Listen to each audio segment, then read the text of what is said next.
Hai anak-anak, berjumpa lagi bersama Pak Andre di video pembelajaran Pak Andre.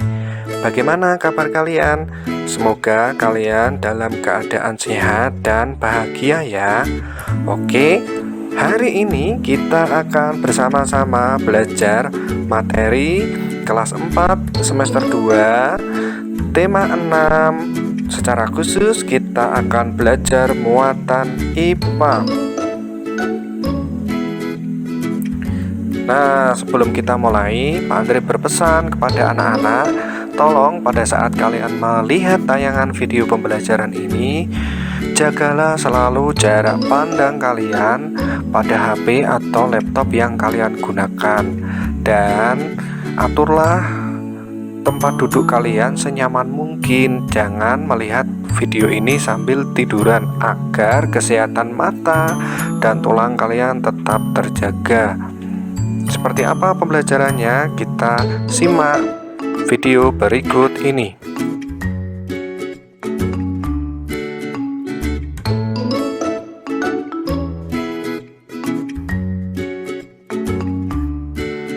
Benny bercita-cita menjadi seorang dokter hewan. Benny sering memperhatikan hewan-hewan di sekitar rumahnya. Anak kucing yang dulu dilihatnya di bawah pohon ternyata sekarang sudah menjadi besar. Sama seperti makhluk hidup lainnya, kucing juga mengalami pertumbuhan dan perkembangan. Pertumbuhan adalah perubahan bentuk tubuh karena adanya pertambahan tinggi dan bobot tubuh. Perkembangan adalah proses pematangan fungsi alat tubuh seperti alat berkembangbiakan, kemampuan gerak, kemampuan berbicara, dan kemampuan berpikir. Pertumbuhan dan perkembangan terjadi selama siklus hidup makhluk hidup, seperti yang terjadi pada gambar di samping. Siklus hidupnya dari anak kucing tumbuh menjadi kucing muda dan terakhir menjadi kucing dewasa, lalu kucing beranak, dan siklus hidupnya terulang seperti itu lagi.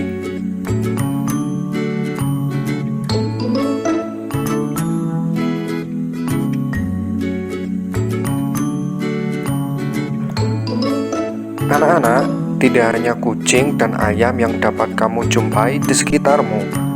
Kamu juga dapat menjumpai hewan lainnya. Misalnya serangga. Serangga juga memiliki siklus hidup. Terdapat dua jenis siklus hidup pada serangga. Serangga pada hidupnya mengalami siklus perubahan bentuk. Perubahan bentuk tubuh inilah dinamakan metamorfosis. Metamorfosis sempurna ialah siklus hidup yang mengalami perubahan bentuk tubuh dan melalui tahapan pupa atau kepompong.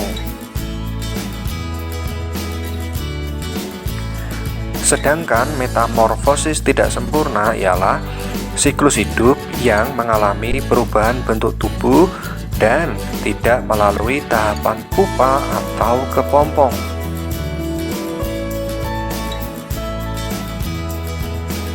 Siklus hidup kupu-kupu mengalami tahap pupa, sedangkan belalang tidak mengalami tahap pupa.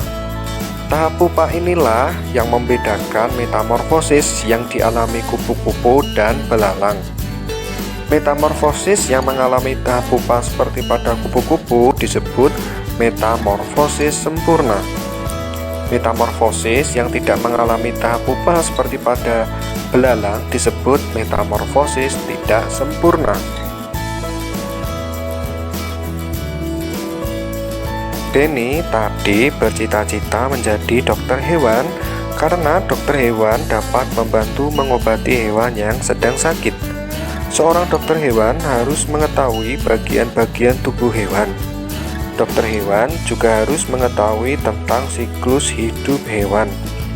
Sebelumnya kita telah mempelajari siklus hidup hewan. Ada hewan yang mengalami perubahan bentuk tubuh atau metamorfosis. Ada juga hewan yang tidak mengalami perubahan bentuk tubuh selama siklus hidupnya.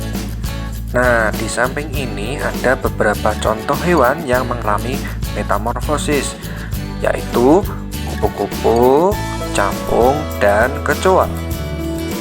Sedangkan hewan yang tidak mengalami metamorfosis, pada gambar contohnya adalah kucing, ikan, dan kura-kura. Kucing, ikan, dan metamorfosis dibedakan menjadi dua, yaitu metamorfosis sempurna dan tidak sempurna. Ciri-ciri metamorfosis sempurna ada dua. Pertama, terdapat perbedaan bentuk tubuh hewan saat lahir dengan bentuk dewasanya. Kedua, terdapat fase pupa atau kepompong. Terdapat 4 fase dalam metamorfosis sempurna, yaitu telur, larva, pupa, dan imago atau fase dewasa. Metamorfosis sempurna dialami beberapa hewan seperti kupu-kupu, nyamuk, dan lalat. Metamorfosis tidak sempurna yaitu proses pertumbuhan dan perkembangan hewan dengan bentuk tubuh saat lahir sama dengan bentuk tubuh dewasanya dan tidak melalui tahapan kepompong. Fase dalam metamorfosis tidak sempurna yaitu telur, nimfa atau hewan muda yang mirip dengan hewan dewasa, dan imago. Metamorfosis tidak sempurna dialami beberapa hewan seperti kecoa dan belalang.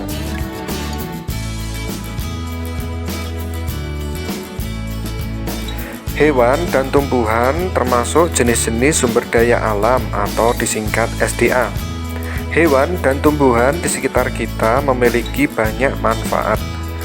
Hewan dan tumbuhan dimanfaatkan manusia sebagai bahan makanan, bahan pakaian, peralatan rumah tangga, maupun sebagai bahan baku produk kesehatan. Pemanfaatan makhluk hidup juga ada yang berhubungan dengan siklus hidup hewan tertentu. Misalnya, ulat sutra dalam tahap kepompong bermanfaat sebagai bahan pakaian. Dari kepompong diolah dan dipintal menjadi benang. Benang-benang tersebut kemudian dibuat menjadi kain sutra.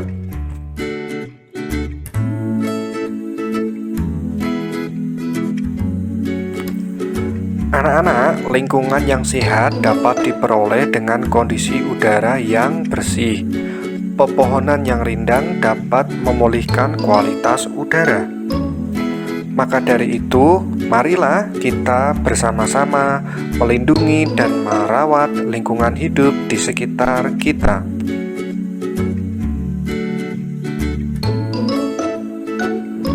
Saat ini, populasi beberapa jenis hewan dan tumbuhan menjadi semakin langka. Beberapa penyebab kelangkaan hewan dan tumbuhan yang ada di Indonesia antara lain sebagai berikut.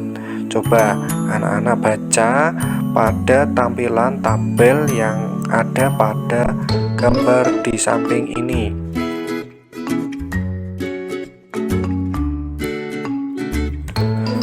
Kelangkaan hewan dan tumbuhan ini membuat Edu bercita-cita ingin menjadi polisi hutan. Polisi hutan merupakan cita-cita yang hebat dan sungguh mulia karena peranannya sebagai penjaga hutan agar kelestarian makhluk hidup tetap terjaga. Berikut beberapa upaya pelestarian yang dapat dilakukan. 1. Penegakan hukum terhadap perburuan hewan langka dan penebangan hutan. Dalam menjaga kelestarian alam di Indonesia, pemerintah membuat peraturan dan akan memberikan sanksi bagi pelaku penebang hutan dan perburuan hewan secara liar. Tujuannya agar pelaku-pelaku tersebut jera dan memiliki kepedulian untuk melestarikan hewan atau tumbuhan. Dengan adanya hukum, masyarakat juga diharapkan dapat berhati-hati dalam menebang tanaman dan tidak melakukan perburuan hewan langka yang ada di hutan. 2. Penangkaran serta pembudidayaan hewan dan tumbuhan langka. Penangkaran adalah upaya untuk melestarikan hewan yang terancam punah. Penangkaran berfungsi sebagai tempat pengembangbiakan serta pemulihan hewan yang mengalami luka-luka dan trauma. Berbeda dengan hewan, pelestarian tumbuhan dilakukan dengan cara pembudidayaan. Pembudidayaan dilakukan dengan cara memperbanyak tumbuhan langka melalui penanaman benih atau kultur jaringan. Lalu, tumbuhan langka akan ditumbuhkan hingga cukup dewasa dan siap ditanam di lahan yang membutuhkan pemulihan lingkungan. 3. Pelestarian secara in situ dan ex situ. Hewan atau tumbuhan langka juga dapat dilestarikan dengan pelestarian ex situ dan in situ. Pelestarian ex situ adalah pelestarian di luar habitat aslinya, seperti kebun binatang, kebun raya, taman safari, museum zoologi, dan herbarium. Pengawetan sisa hewan atau tumbuhan sangat penting sebagai bahan ilmu pengetahuan, seperti pengawetan rangka dinosaurus. Pelestarian in situ adalah pelestarian di dalam habitat aslinya, seperti cagar alam, hutan lindung, suaka marga satwa, dan taman nasional. Nah, demikian video pembelajaran yang dapat Pak Andre sampaikan. Semoga bermanfaat ya anak-anak. Jangan lupa like, subscribe, tinggalkan komentar, dan share sebanyak-banyaknya pada teman kalian. Oke, sampai bertemu di video pembelajaran berikutnya. Dadah.